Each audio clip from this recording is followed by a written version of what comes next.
फटाक 30 सेकंड में पूरी खबर डाउनलोड करें ताकि आप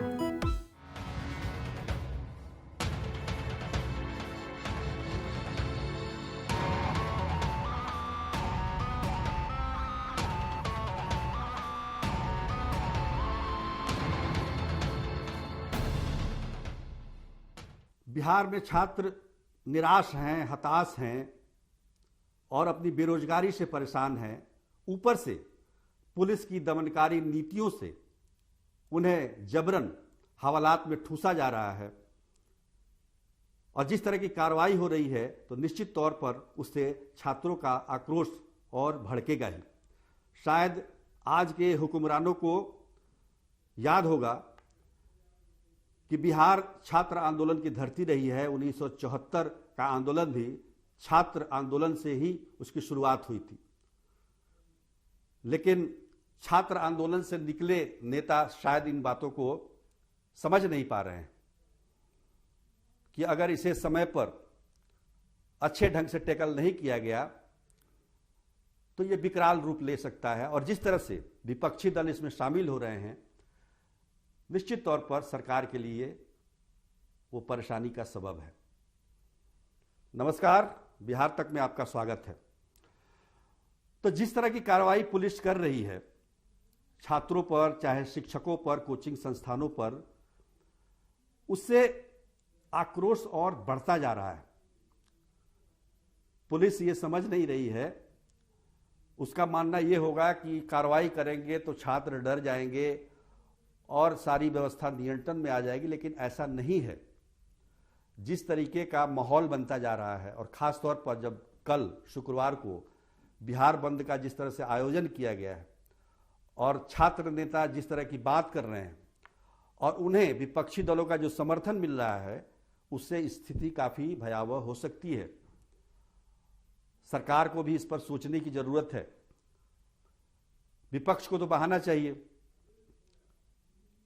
और विपक्ष टिकट बंटवारे में एकजुट नहीं रहता है, लेकिन जब इस तरह के मौके आते हैं तो सब एकजुट हो जाते हैं।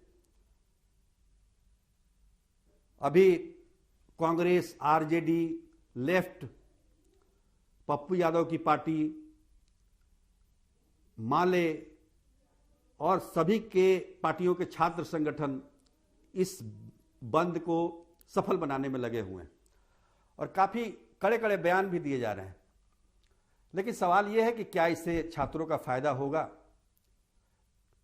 क्योंकि मेरी जहां तक जानकारी है कि छात्रों ने जो शुरुआत की थी धरना देने की, स्टेशन पे राजेंद्र नगर टर्मिनल पे ही जो धरना हुआ काफी शांतिपूर्ण हुआ। छात्र बैठे रहे, 10 घंटे तक बैठे रहे ट्रैक पर, ट्रेन नहीं चलने दी, लेकिन कोई तोड़फोड़ नहीं की। वो एक संदेश देना चाहते थे सरकार को कि आरआरबी एनटीपीसी की परीक्षा में जो धांधली हुई है उस पर सरकार गौर करे। लेकिन उसके बाद क्या हुआ, धीरे धीरे ये आंदोलन बढ़ता गया, प्रदर्शन बढ़ता गया। गया में ट्रेन में आग लगा दी गई, आरा में ट्रेन में आग लगा दी गई, नवादा में इंजन में आग लगा दी गई, ट्रेन इंजन में। तो इस तरह की कार्रवाई छात्र नहीं करते हैं, इसके पीछे जरूर कोई किसी न किसी प्रकार के लोगों का हाथ होता है जो इस आंदोलन में अपनी रोटी को सेकते हैं। हालांकि रेल मंत्रालय ने प्रेस कॉन्फ्रेंस कर सारी स्थिति स्पष्ट की है और कहा है कि एक कमेटी बना के इसकी जांच की जाएगी और जो भी होगा जिसमें छात्र भी शामिल होंगे और 4 मार्च तक अब इस पर 4 मार्च तक इस पर फैसला आने की उम्मीद है। अब मार्च, आप सोचिए ये जनवरी का महीना है, पूरा फरवरी है। एक तो इतने वर्षों के बाद वैकेंसी आती है, 4 सालों के बाद वैकेंसी आई। वैकेंसी आने के बाद 3 साल तक एग्जाम होता रहा, उसके बाद रिजल्ट आया। जो बच्चे लगातार पढ़ाई कर रहे हैं, तैयारी कर रहे हैं परीक्षाओं की, प्रतियोगी परीक्षाओं की, और खासतौर पर रेलवे पर ज़्यादा ध्यान होता है बिहार के लड़कों का, और इतने वर्ष लग जाए एक परीक्षा में। अभी फिर सरकार ने मार्च तक टाल दिया। मार्च तक इसलिए टाला होगा कि तब तक चुनाव संपन्न हो जाएंगे। पर सवाल यह है कि सरकार को छात्रों के हित में, जो बेरोजगार हैं, जो रोजगार चाहते हैं उनके हित का कब सोचेगी? सबसे बड़ा सवाल यह है। अगर सरकार निष्पक्ष भाव से, निस्वार्थ भाव से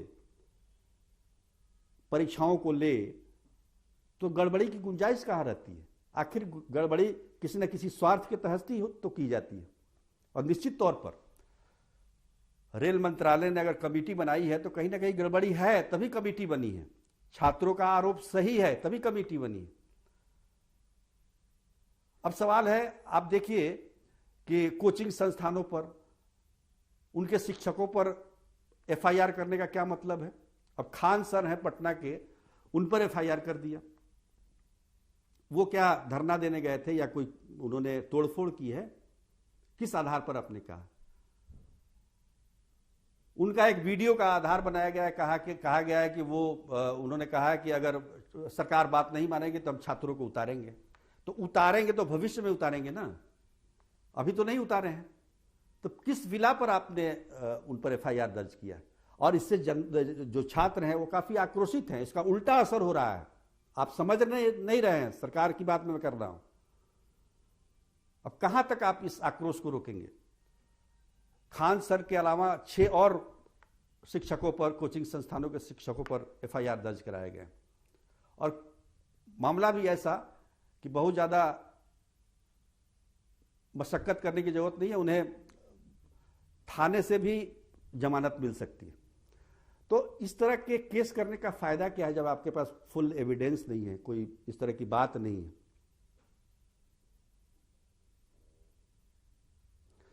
खैर, लेकिन यह है कि कल का दिन जो है, जो शुक्रवार को बिहार बंद किया गया है, वो काफी जो जिस तरह के बयान आ रहे हैं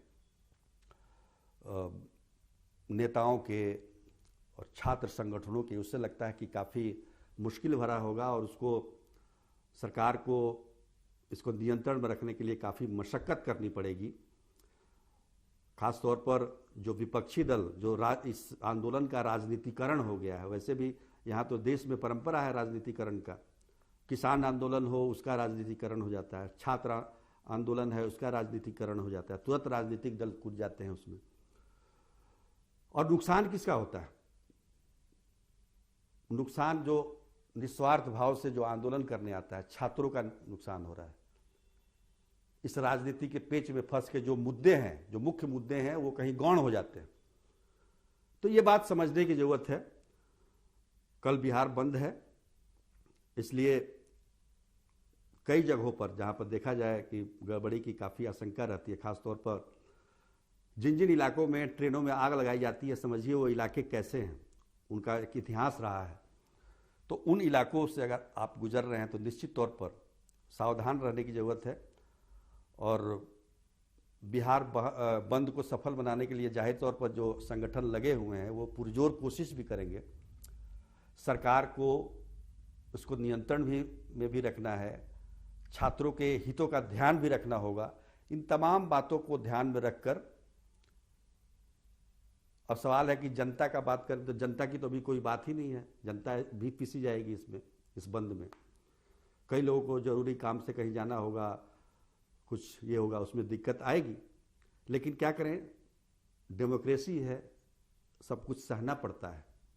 लेकिन सरकार की मंशा साफ होनी चाहिए। खासतौर पर जिस तरह की बेरोजगारी बढ़ रही है, लोगों को, छात्रों को रोजगार देने के बारे में सरकार को सोचने की जरूरत है। तभी जो अशांत युवा हैं वो शांत हो पाएंगे। आज के लिए बस इतना ही। तब तक के लिए धन्यवाद।